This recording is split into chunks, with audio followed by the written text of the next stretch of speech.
If you come to Ghana, things are going to get hard pretty fast. We're more relaxed here and we take things easy. We tend to go everywhere late. How do we go further? From the classrooms of Ghana to the boardrooms of London, today's guest has lived a true diaspora journey. Worked as a courier, a truck driver, and a sales assistant. Success really is an individual thing. On this episode of the Diaspora Conversation Podcast, we sit down with Ahmed Fongo to talk about his resilience, reinvention, and the real opportunities for diasporans in Ghana. If you come to Ghana and you're only spending and you have no income, things are going to get hard. After decades abroad, he's come home building a tech consultancy, Logify, and even turning his gardening hobby into a thriving agribusiness in Kasoa. Ahmed, thank you so much for joining me on the show. It's a pleasure. Ahmed, let's start from the beginning. How was life like back in Ghana in the early days? And how do you think your education in Ghana shaped the person you are today? Looking back, I think I had a wonderful childhood in Ghana. School was really nice and I loved going to school. I remember back in the day, in primary school, I used to be among the few kids at school who actually had a chair. So I would carry my chair on my head to school. And I was always so happy walking to school every day with my chair on my head. Yes, oh my so that was fantastic. Who gave you the chair? Yes, the chair was bought for me by my parents. Okay. And every day I take it to school and bring it back home because there were no chairs in school. But I think it was a wonderful time, you know, growing up north. And then from primary school, I went to the junior secondary school, which was much better, meeting new people from all over the district, all coming there. It's always been a very wonderful experience. Wow. And what did the other kids say? How did they feel when you're carrying your chair and they didn't have anything to sit on? Well, there were those who would envy you. Yeah. Some who would share your chair with you. Oh, that's nice. So it helps you make friends. Yeah. And enemies at the same time. At the same time.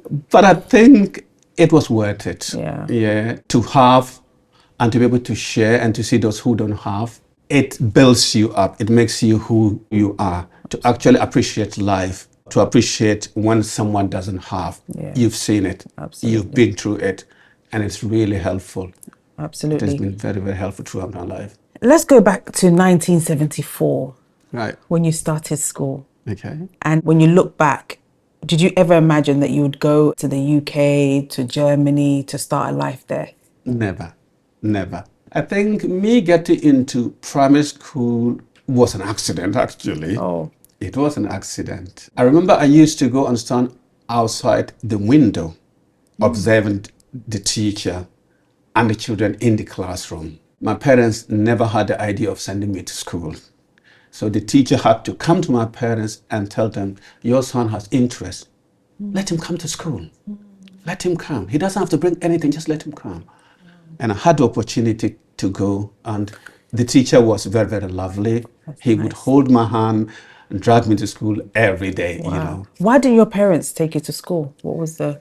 I think generally I come from a very large family, an extended family in the north. And the majority of my cousins, my brothers, nobody went to school past primary school. The school was just right in front of us. It was a Catholic school, right in front of our house, but nobody goes there. Wow. Yeah, so I was one of the few who had the opportunity to go to school, and I think it has shaped me till this date. I would do anything to help those who are less privileged also have the opportunity of going to school. When you left Ghana to Europe in 1989, what was going through your mind? Having given the visa that you're able to fly to Germany, what was going through your mind at that time? Woo! The excitement, my goodness, is beyond anything you could imagine. The excitement was just too much. And I remember those days, you're not the only one excited, but all your friends are excited with you. Because what used to happen during those days is that when you travel abroad, your return ticket is the outwards ticket for a friend or a family. So you fly with a return ticket to your destination, and you post it back to a friend. Really? And they go to the airlines and go and pay an additional amount of money, and they also get a return ticket. Wow. So there was always going to be someone expecting that you send them your return ticket. It was quite interesting, yeah. So I managed to get there. I remember landing in Frankfurt, and I had a whole lot of trouble because I was quite young. Okay, how old were you? Travel, I think I was around 17. Okay. 16, okay. 17. Travel on my own with the Ghanaian northern attire, with my leather bag, original from the north. And I think the immigration officers just didn't buy any of what I was saying. I was a tourist and I've got this bag, and I think they suspected I had something on me. Oh. They took me through a lot. At the end of it all, they couldn't find anything. Okay. So you could go. They let me through the net. Okay, good. So talk us through the first few days in Europe. First few days was unbelievable. Everything was new in my eyes. Yeah. I got to Frankfurt and knew nobody. Took a taxi and said, just take me to a cheap hotel. And they got me to a hotel near the train station in Frankfurt. It's called the Hauptbahnhof. Okay. They took me there and I lodged into a hotel. The next day I went out again with my bag. I just strolled and I ended up in a train station. I didn't know it was a train station because I didn't know how a train station looked like. Of course. And I saw a train going to Nuremberg. Nuremberg, sound like I know someone in Nuremberg. Let's take this train. What? Absolutely. And you just took the train? I just took the train. Got to Nuremberg, and I was just walking around the train station because I didn't know where else to go. And when I got out there, the buses come and go. Nobody paid. I just saw everyone walking onto the bus and out. And I also walked in. Nobody stopped me. Nobody stopped. So I was moving between buses because nobody stopped me. So you were homeless, basically? I was homeless, walking between buses. Okay. Sat in this bus till the last stop, and I changed into another bus and returned until, I think later during the day, I went to the train station again. And a Ghanaian man walked past me. He stopped and said, "What are you doing here?" I said, "Well, I don't know where I'm going." He said, "This place is very hot. This place is sticky. Come, let's go." I didn't know it was a time where you as a foreigner, you don't want to get anywhere near the train station because of immigration issues. They would stop you and ask you for your papers and so on. So I didn't know any of that. So this guy, he took me to his place, and it was a refugee home with a lot of shared accommodations, a room being shared by 2 or 3 people. And he made me stay there, use his bed, and he went to work in the night. Oh. So it was really a welcome that I needed, that I got it from a fellow Ghanaian, which was really very good. Wow. Yeah. How did you get a job? Initially, it wasn't about a job. It was understanding what to do. What is the next step? Yeah. So likely, a lot of things for me fell in place. It was unbelievable. Because while I was with him in this accommodation, the next day I walked downstairs and I saw someone's bare feet. And I said, "I know this feet." What? And I know this person. What? How? And I went back. This person had unique feet, unmistakable. And I went to look at the person behind her. So the person was seated in a room, but when you walk past, you could see their feet. And I knew it was someone that I knew. So I went and knocked. It was the person that I thought they were. What? So that was the moment things really changed for me, because then I had someone who became a mentor. Okay. And they guided me through everything. Okay. All right. So when did you land your first job? I landed my first job, I think, around a year and a half later. Oh. Okay, so when I was in Nuremberg, it was just the hustle. Go out and see if you could find something. Someone works here, you go with them, go and check, and so on. So it took a while until I landed a job as a courier driver. I did that for a while, and I paid for the licenses to actually become self-employed. Wow. Within a short time, I managed to purchase a used van, which I used to run in it on my own. Okay. And then eventually I bought other vans. But the system in Germany is quite strict.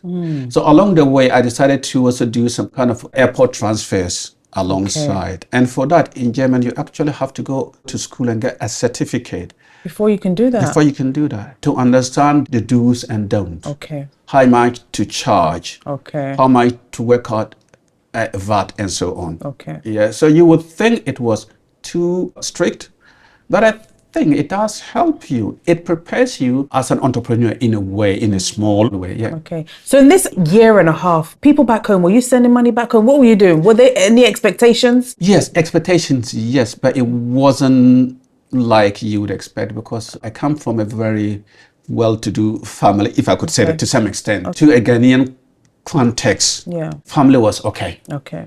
So it took me around 2 years, and I managed to purchase a mini bus, loaded it fully, and shipped it down to my parents. Okay. Oh, that's nice. Yeah. How did they feel about that? Very well. And my dad, I understand, he had to go around, call up all of his friends to come and see his son and send him a car. That was very, very... How was the Ghanaian community in those days? Life was really nice. At the time, Germany was quite welcoming.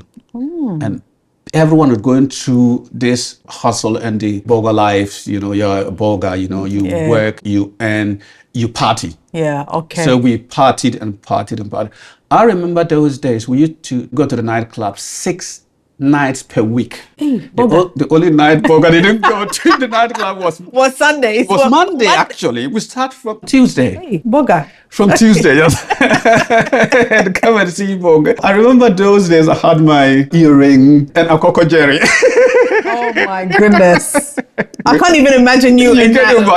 Ahmed. Really, I can't imagine that myself right now. With time, human beings evolve, we change. A lot of things have changed since then, and I'm no longer the same person. I know. Not. But like you said, those are the things that shape you, right? Absolutely. And then you learn from those things as well. Absolutely. So when did you start getting into IT? Initially, I was in Nuremberg, and after a while, my business started going down. Okay. Because I diversified into the airport thing. Okay. And it didn't work very well. So at some point, things went really, really bad, and I moved to Frankfurt. And when I got into Frankfurt again, I became a truck driver there, and I was driving a cold-free vehicle. God, it was tough. You were cold. I was cold. You were and remember, initially when I started, it was a struggle. Actually, when I get to my next stop, to actually find the right items. So sometimes I go in there into this cold freezer, and I'm in there for about 15 minutes. Oof. And my glasses, you could imagine someone with glasses. Yeah. I come out and I hated the job. I complained. I talked about the job a lot. And then one of my friends actually one day said to me, look, you know what? I had the opportunity to go and do an apprenticeship, all paid for. And I didn't want to go and do it. If you want to do it, come on, I'll take you and go and show you the place. And I said, yes, please. Please take me there. Yeah. And he got me there, and I did an entrance exam, and they said, oh, look, we think you could do this. So the funding is now the next step. So go look for the funding. So it was prayer. I went to the job center and they processed everything. I got home and was waiting.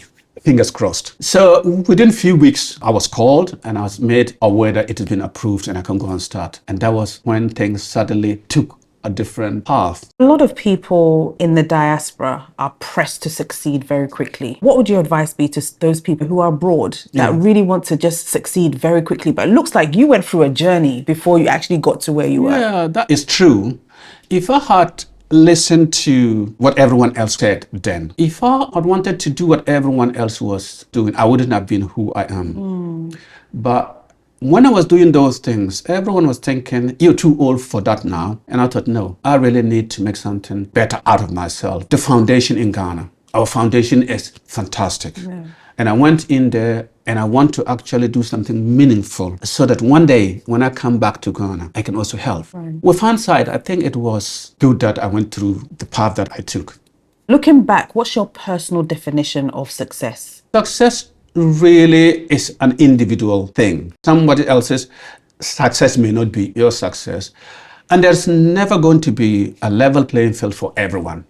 So measure it your successes are what you want to achieve. It may take longer to achieve them, but as long as you keep working, every milestone is a success. So people should just keep going. Okay, do what you want to do for yourself. Do something meaningful with your life. I think that's much important. When you did the computer software integration engineer, right? Yeah.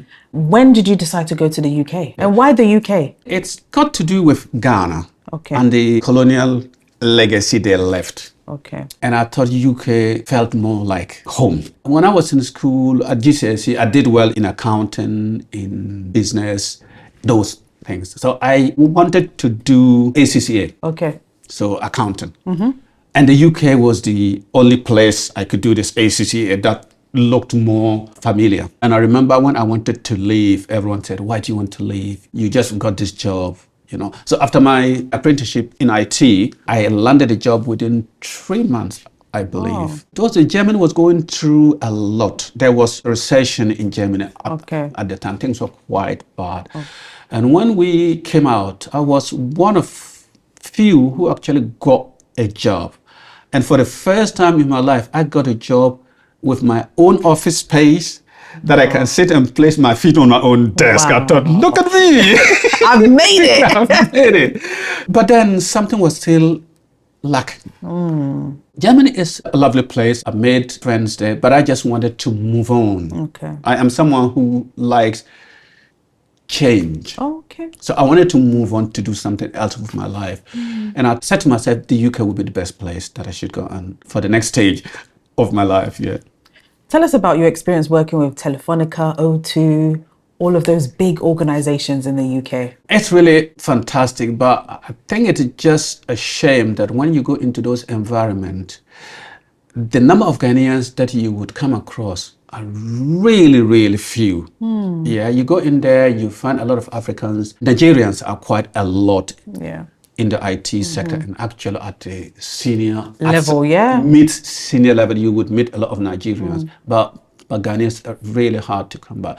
But really, it makes you start enjoying life that you deserve with a bit of dignity and respect, because when you start to work in the corporate environment, the kind of racism you would otherwise experience on a construction site or elsewhere, you don't see them there.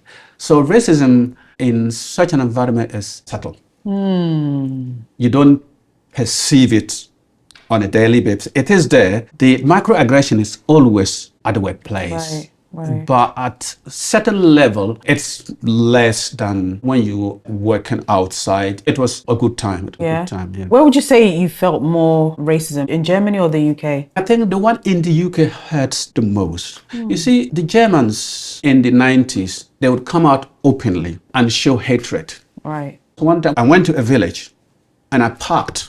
Right. And I thought I parked in the right way. I always tried to be obedient, observe the laws. Yeah. And a man came out and said, move your car out of here. You think it is your bush African boy, just come and park anywhere. He says, wait a minute. He was a construction worker. Okay. And he had a spade in his hand. And he said to me, if you don't move your van right away, I would bang your head with this spade. Wow. And I actually showed him my head, bang it. Oh my That goodness. was very naive. Oh. That was, with hindsight, that was My goodness. So when I moved my van and I stopped somewhere and I called the police, and it took a while, and what they finally asked me was something I didn't expect. Did he hit you with the spade? And I thought, what a stupid question. If he had banged my head with the spade, I wouldn't have been here to call you. Right. I am reporting a hate crime. Yeah. Whether he actually did it or not, it is still a hate crime. But at the time, the police in Germany wouldn't see this as an issue. This is no issue. But you would see pure racism and hatred. In the UK, it's a different ballgame, microaggression. And it hurts more than someone who comes out openly. And, you know, this person doesn't like me. Yeah. You just move away. You just move away from them. In the UK, you don't know. You don't know. Yeah. Yeah. They won't let you know. It's So subtle. it's quiet. Yeah. But you have to go through all of these things to actually learn and grow. I want to hear more stories. Do you have more stories of you in different situations in Germany or the UK? So life in Germany in the early days, at the time, the US Army were really what made Germany fun. They were all over the place. They had their bases and their big malls everywhere. So as a Ghanaian, we pretend to be Americans. Hey. That is how you get access to a lot of things. We say you claim Ame. You claim Ame. Did you have to have the accent? What did you do to? Well, we struggled, you know. You struggle. The good thing is, some of the Germans don't actually hear. Okay. But those who are into America, they just know. Yeah, of course. So I remember one night when we were in the nightclubs and we saw two girls. And I was with a friend of mine. I said, let's go. And we went. We started having a chat and we moved our ways. And my friend went elsewhere with one of the girls. You know, they were having a conversation. And then suddenly I started hearing something like, I swear I'm from Chicago. I swear from Chicago. So what happened at that point is that girl that went with my friend, she realized that he's actually not who he said he is. And she asked him where he came from. And he said, Chicago. She said, no, it can't be. So I swear I'm from Chicago. So we were exposed. Oh no! And it was really very shameful. No. Really shameful. And we had to find our way, get out of the nightclub. So sometimes it was fun. Life is quite something, you know, when you go out there and experience it, meet different people, do different stuff. Yeah, absolutely. Yeah. So 2025, what made you want to come back home after 40 years? Yeah, so I went through a lot, you know. I've changed jobs, I've retrained, because when I went to the UK, after doing my apprenticeship in Germany, I went to the UK, I took a less paid job. Okay. And then within a year or two, I said to myself, I needed a degree. So I had to go back to the uni and earn a degree in computing, in my field. It was much easier because I already had experience in the industry, so it was much easier. I had my degree and I went on to also do my master's in entrepreneurship. And I think I always wanted to start a business. But the UK, just like every other place outside Ghana, the playing field is never leveled. So as an entrepreneur, and you try to raise funding. So even if you had the idea, investors would tend to try to pair you with someone that has a white face or younger. Right. There's always been those things. If you resist, you hardly get anyone who wants to fund you, not because your idea isn't good enough. Good enough. But sometimes they actually tell you that this idea isn't for you. So someone else could take your idea and run with it. So I struggled in the tech space to establish myself to start a business. And then I went into the consulting job. 2023, I got headhunted by a company in Switzerland. They wanted me to come over and help them build a new practice. Initially, they wanted to send me back to Germany. And I looked at the pay and I said, no, I wouldn't go back to Germany for this amount of money. And they said, well, we like you. We would like you to come on board. If you are willing to move to Switzerland, we would be able to pay what you are looking for. Yeah, so I accepted 6-figure salary. Wow. And I moved to Switzerland. It's a beautiful place. Yeah. Switzerland is wonderful. Yeah. Yeah, so I spent a year there, flying back to London. Okay. Because the family was in London. Was in London. I fly back weekly, and the longest I've ever stayed out there is a month. But over time, it told on you. Yeah. Flying, you know. I never had this idea one day I would go back to Ghana, but I didn't think it was going to be so soon. 40 years. You're right. You're right. Come on. You're right. So one day, while I was on my own in my little room in Switzerland, something just happened. And I just said, Ghana, I'm going back. So I called my wife and said, Ghana, I'm going back. Hey. So from that moment on, I had to sell the idea to her until I got her on board. Good. But then she was just saying, okay, you go first. I'll stay behind. You go first. Try the water and I'll come later. Okay, that's fine. Okay. As far as you are willing to. Okay, and I think it's going to be good. Ghana is going to be good because that is where we come from. Yeah. And everyone is saying Ghana is good. Yeah. Everyone wants to go to Ghana. Look, I met people in the supermarket and they ask you about Ghana. Yeah. They say, are you able to link them with someone? Lebanese, Arab people, they want to come to Ghana. Absolutely. And I'm thinking, well, if everybody is going to Ghana, what am I doing here? Yeah. What are we doing? Yeah. So I packed my bag. Wow. You left your 6-figure job. I left it. Yeah, I left it. It's the same thing you earning the money and you spending it there. And you never really prepared to come back to Ghana. Life was good. You would ride the most beautiful cars, you would sleep in beautiful places that you like, you can have a mortgage, you can have all of that. But at the end of the day, the money stays there. And all we do is to come back home for a holiday, come and spend and go back and work for 5 more years. That is not life. I think real life is in Ghana. Absolutely. Yeah. Did you know what you wanted to do in Ghana?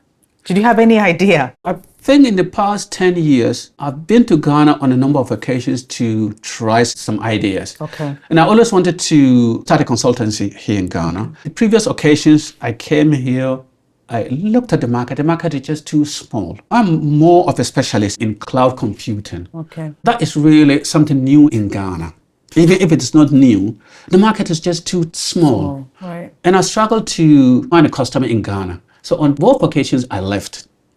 But I always wanted to work in the same space. But then on this occasion, what changed is that the COVID lockdown changed me a lot. And I said it's changed everyone else. It's changed everyone. When we were going into lockdown at the time, we moved from working in the office to home. I didn't know the office was so important in my life until we went into lockdown. And I got frustrated at home. And I rented an allotment space. So when I got this allotment space, that was the only way you could go out when lockdown was very strict. At its strictest point, you couldn't go out to see friends. But you could go to an allotment. Oh, okay. So I got this idea and I went and got myself an allotment space and I built a greenhouse. And I started to grow my vegetables there. And I realized I'm actually enjoying it, you know. I spend most of my time in front of the computer. And then suddenly I've got to do things with my hand. This is beautiful. So I enjoyed it. Okay. My greenhouse was quite big. When I was coming to Ghana, I said to myself, I'm not going to come and fail again. So got to do something different, something new that would at least secure me some income. Yes. When I come to Ghana, and I think that is very important. Very. Yeah. You could be a specialist in whatever. If you come to Ghana and you're only spending and you have no income, things are going to get hard pretty fast. And you will leave. And you'd leave. You need to find something that would generate money within 6 months to a year. Absolutely. So when I was coming, I decided to invest more in greenhouses. And I brought them, set them up. I haven't made money yet, but I'm very hopeful. Yeah, but it's only 2 months in. Do you still have time? Very hopeful. But beyond business, what role do you think us as the diaspora play when it comes to nation building? I think we are the custodians of change. If Ghana is to change, we from the diaspora need to play our role. The difficulty is that people in Ghana don't want to hear us. They want you to shut up and do what everyone else is doing. But one thing that I believe is that, look, Ghana is never going to go anywhere unless we change our ways. The culture is beautiful. It's wonderful. Okay, we have our ways. But there are certain things that we really need to look at and to try to change. What are some of the examples, would you say? The youth in Ghana, my perception is that we've normalized dishonesty so much. As a businessman, you're worried about actually scaling a business and having to employ people. Because people are so dishonest. People have said to me that that's normal in Ghana. Just accept it. No. Just accept it. We can't it's accept normal. it. So it's difficult. There needs to be some education. I've paid attention to people in Ghana. And I've heard time and time again, people saying that, look, I've got a business here and I need to employ someone, but I cannot rely on them. They're unreliable. So how do we go further? People from the diaspora, we've got ideas and we're willing to help ourselves. So if you can compare the corporate culture in the UK and compare it here, what are the biggest gaps and how do you see the diaspora bridging that gap? I think the biggest gap here is the motivation, attitude of people towards work. We're more relaxed here and we take things easy and we tend to go everywhere late. It's so unproductive. If you're supposed to work 6 hours a day and you come an hour late and you want to leave an hour earlier. Yeah. So the productivity is really very low in Ghana, I would say. Okay. Yeah, I think that is something that, What has been some of the surprising lessons that you've learned setting up Logify? To set up a business, finding people to help you, finding your way around the system is quite hard. And besides, you never really get things done by following the procedures. You always need to pay someone. So it makes things really, really hard. And when you're from outside, the first thing that comes to your mind is not to go and pay someone. You always look for a reason to pay someone. They haven't done anything. So why should I give them money? Yeah. So it takes us quite a long time to actually come to terms with all of these things.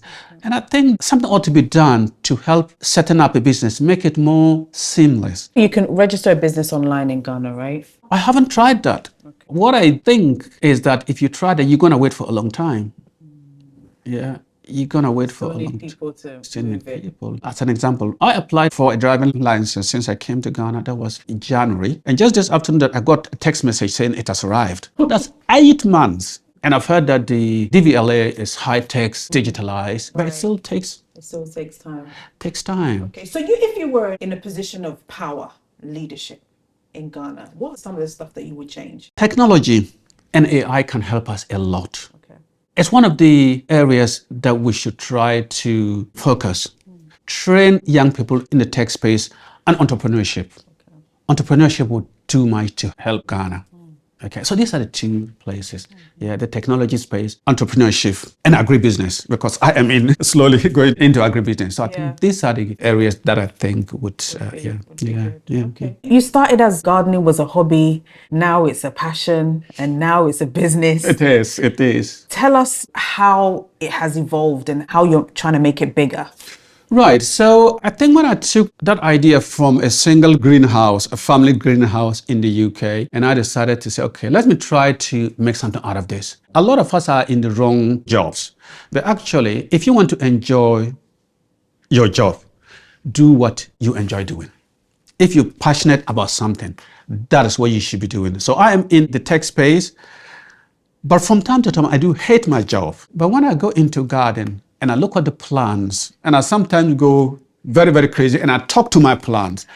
It gives you joy. But I think longer term, what I'm looking to do is to expand and to get on board young people and to train them so that they can also go out and build things on their own, Yeah. But tech professionals that come from the diaspora to Ghana are not thinking about farming. It's something that they are just not thinking about. But Ahmed was like, no, I'm going to do this. I can imagine this. No, I think it's not only in Ghana. Even in the UK, when I quit my job and they asked me, what are you going to be doing? I said, I don't know yet. You're quitting your job and you don't know it. I'm saying, I'm going into farming in Ghana. I said, farming? Ha ha ha ha ha ha, you're joking. Everyone thought this one is a clown. No, I'm not. So farming is one of the areas that is less risky. Okay. Really, you can't go too wrong in farming. Okay. Of course, you would need some help. Right. But it's not as much as in other areas. It's not capital intense? That depends on your budget. Okay. You can start small. Right. Okay. I am doing it on a more medium scale. Okay. And it costs a lot. And also because of my background, I always look for the easier options. So if you tell me, okay, to build a greenhouse, as an example, when I brought the greenhouses, I shipped everything that I thought I would need. Everything, all the machinery to come and assemble them. The people here that helped me assemble everything, all they knew was the hammer. They want to use a hammer against everything. Hammer it in. And I would say, no, you don't need a hammer for that. I've got the right tool. Wait.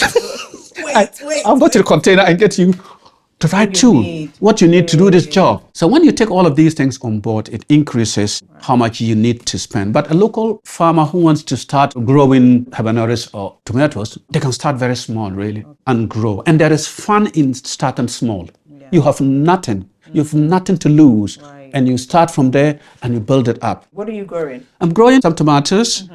Some habaneros, these very spicy ones, red habaneros. Okay. I'm trying some cucumbers, some basil. basil? I brought some strawberries that I want to try. They're not doing well at the moment because of the climate, I think. Right. So I need to find time to experiment with them a bit. Okay. The other thing I've got is zucchini. Some of the seeds, I brought them from the UK, and I'm told that the cucumbers that I got, they're not liked in Ghana. So I said, okay. Ghana, they have the small. I'm going to grow them and test the market. Okay, I've got them. So I'm going to grow that in a small scale. The courgette that I'm growing, I don't think people in Ghana are familiar with it. Not really. I'm going to test the market. If they don't buy it, I eat my own. Because I love them. Right. Yeah, so what about even like other neighboring countries? They might like it. You have to do some research and see. It's kind of big scale then, what you're doing. It is. It is taking a lot of my time, and I'm not finding the time to actually look into my tech stuff. And that is where I think AI is going to be very helpful. We don't always have to have time to do everything by ourselves, but AI can help you accomplish a lot. So I am employing AI to help me build the things that would otherwise need me to either pay someone or I sit and do it myself. The other things that I'm working on at the moment alongside, I'm looking at building a platform. And I think this is originally your idea actually, but you wouldn't know it's your idea. Yeah. I think one of the conversations that we had, you said something like finding the right people in Ghana is hard. And I made it onto myself to make it easier for my users to find the right people for every job at a reasonable price. I'm working on it and I'm getting to add some features. AI would help me do this while I'm out on the field. That's where AI comes in handy. I love it. Yeah. So how many people have you employed? Are you training people? What's happening? At the moment, I've got 4 people working there, plus those who come and go. I need this work done, someone to come in and do it. So I've got 4 people there, and I'm hoping they are learning. Because I've not brought them in to stay. They can stay, but I want them to learn and to move and go and build something for themselves. To our youth, the most important thing is, to be honest, learn something and go and earn your money in an honest way. People are much keen to do things fast, to cheat here, lie here, and steal there. It's not going to move us anywhere. So if we are able to help each other to learn, to transfer knowledge and skills, that is very important. That is key. So where are you doing your greenhouse farming? In Kasoa. What made you go to Kasoa? Did you do a research? What made you go to Kasoa? I did a lot of research. So when I came, my initial thought was Ebury. I was always looking at Ebury. And it took me over 2 weeks, and we've just been driving around. I wasn't able to find the ideal location because I needed electricity, I needed water, and at least some manageable roads. But the moment I say farming, they took me into the, hinterland. And I'm thinking, no, this is not what I need. My type of farming is not, or a tractor kind of farming. It's greenhouse farming. A lot of people don't understand it, and I would have to explain. So when I was about to give up because I've been going around and I'm exhausted, someone said, there's a piece of land at Kasoa, if you want to have a look at it. And I said, no, I'm exhausted. I need a break. He said, just go and take a look. Go take a look. And when I got there, it wowed me. This is too good to be true. Just beautiful land. How was the land process? I was lucky, and that was why it even made things easier for me. The owner had a title on the land, and they explained to me that when you purchase this land, it's just going to be name transfer. Because in Ghana, that actually also means a lot of work. You have to do all the paperwork again. It's quite daunting. I thought when they said transfer of name, it just said, this person is now transferring to that person, it is done. No. But you have to do all of the documents again. Go there, get this person. How long did it take? I've been doing this since 3 to 4 months, and it's still somewhere in the system, So it takes a while. So all of these things need to really be automated. But, we're not in the position of changing these things. But I think eventually, things have to improve. In the past, people in the diaspora, it's always been about, sending money back home. But now it's more about skills and development and coming back home. Absolutely. How do you think the impact will be when we all bring back those skills back home instead of sending money back home? When you look at our history, our leaders didn't come with money. Osajifo didn't come back with money. He came with knowledge. Right. He came and got us independence. The whole of Asia, they send their kids to the UK, to America, and they go and learn and they come back and they build a nation. That is the way we would build a resilient economy, not only based on gold and cocoa, but we've got millions of young people in Ghana who have no jobs. Gold mining is not able to absorb everyone. So we've got to diversify. We need to change because we can't keep doing things the same over and over again and expect new results. You know, if you keep doing things the same way every day, the results are not going to change. Why is it that the Africans, we go, it's hard for us to come back? Yeah, I don't know, but it's quite hard. When you look back home, the people that depend on you, people don't appreciate knowledge in Ghana. People appreciate cash. How much money does he send us? Right. That's what they're concerned about. So when you said, okay, I have acquired enough knowledge and I'm going home, everyone's thinking, where's the money? Have you built a house? Have you done this? Have you done it? No, I haven't done this. Oh, then you cannot go home. So we've got certain attitude. We are fixated on certain things that are not helping. So we need to reassess. We need to reassess for sure.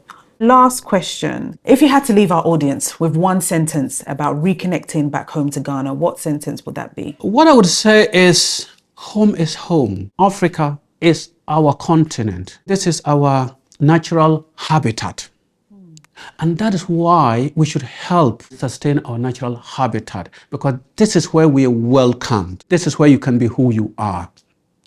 And you can look at everybody around you and you feel happy that you're here. So it's very important that we look back, reconnect, come and help build, if not for ourselves, but for those that come after us. Absolutely. I think that is very, very crucial. Absolutely. Yeah. Well, Ahmed, thank you so much for joining me on the show. It's a pleasure. And I'm so glad that you're home. I know your wife said test it out. I hope that you're testing it right so that she can join you with the family. Hopefully soon. Hopefully soon she will join you. Yeah. But keep going. We're here to support you. Never give up. We're here to stay. Thank you very much.